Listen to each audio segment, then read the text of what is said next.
Naririnig niyo po ba ako? Aking mga anak, nasan kayo? Crispin, Basilio. Bakit pinarusahan si Crispin ng walang hustisya? Pinagbintangan ng aking mga anak.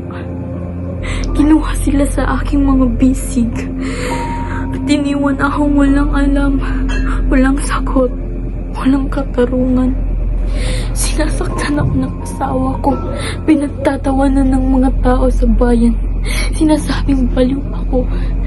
Ngunit hindi ako baliw. Ang hangarin ko lang ay ang makita kayong masaya at magkasama. Ngunit ang mundo ko'y naging madilim. At hindi ko na mahagilap ang daan patungo sa inyo. Kahit ituring niyo akong baliw, hahanapin ko kayo hanggang sa huling hininga ko.